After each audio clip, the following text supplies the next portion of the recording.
I'm 84 years old, and before I begin, I need you to understand something. What I'm about to tell you is not a story I'm proud of. It's not something I've ever shared with my family, my friends, or even myself. At least not honestly. I've spent most of my life pretending it didn't happen, convincing myself it was just a strange night, a misunderstanding, a coincidence. But when you get to my age, memories stop asking for permission. They come back on their own. And this one never left. I was 25 years old when it happened. Young, healthy, convinced the world made sense. It was 1965, and I was working nights as a security attendant at a small government-owned storage facility outside the city. Nothing important, just old equipment, paperwork, and forgotten things nobody cared about anymore. The kind of place where nothing ever happens, which is why that night still haunts me. My shift started at midnight.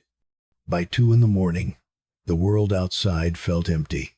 No cars, no wind, no sound, except the hum of fluorescent lights. I remember thinking how quiet everything was. Too quiet. At exactly 2:17 a.m., I heard a sound that didn't belong. A knock. Not loud, not frantic. Just 3 slow, deliberate knocks on the main door. I checked the clock twice. Nobody ever came to that building at night. Ever. I didn't move at first. I told myself to wait, to listen.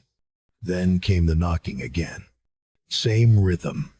Same calm certainty. I grabbed my flashlight and walked toward the door.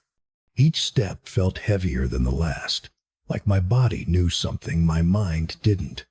When I opened the door, a man was standing there. He looked ordinary. Mid-30s, well-dressed, clean shoes, no sign of panic. He smiled at me like we already knew each other. He said his car had broken down nearby and asked if he could use the phone. Now here's the thing I didn't realize until much later. There was no road behind that building. Only forest. Thick, endless forest. I hesitated, and in that hesitation, something shifted in his expression. Not anger, not frustration, disappointment. Like my doubt surprised him. I stepped aside and let him in. That decision changed everything. As we walked toward the office, I noticed how confidently he moved. He didn't look around, didn't hesitate. It was as if he already knew the layout. When we reached the desk, I handed him the phone. He didn't touch it.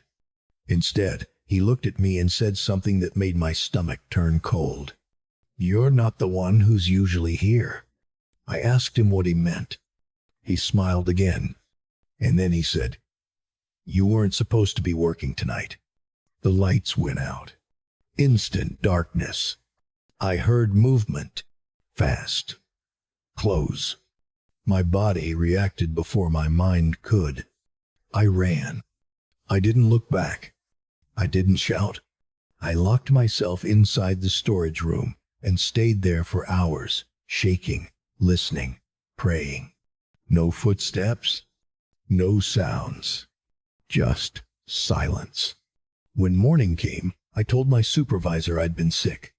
I didn't mention the man. I didn't mention the knocking. I told myself it was stress, fatigue, imagination. 2 days later, the police came.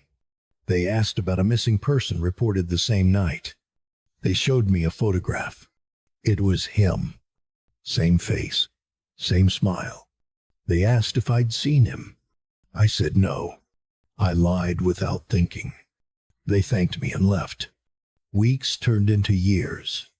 Life moved on. I got married, had children, built a quiet, ordinary life. But sometimes, late at night, I'd wake up to the sound of knocking. 3 slow knocks. Always the same. 40 years later, after my wife passed, I finally did something I'd avoided my entire life.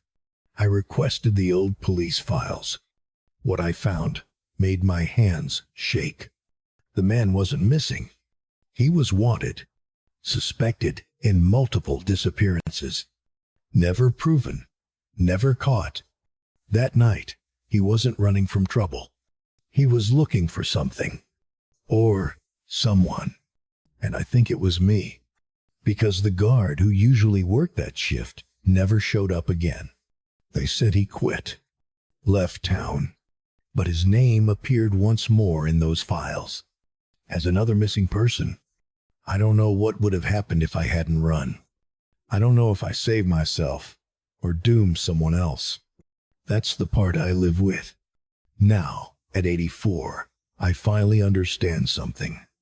Survival isn't always a victory. Sometimes, it's a burden you carry quietly for the rest of your life. If you ever hear 3 slow knocks in the middle of the night, think carefully before you answer. I didn't. And I've spent a lifetime remembering that moment.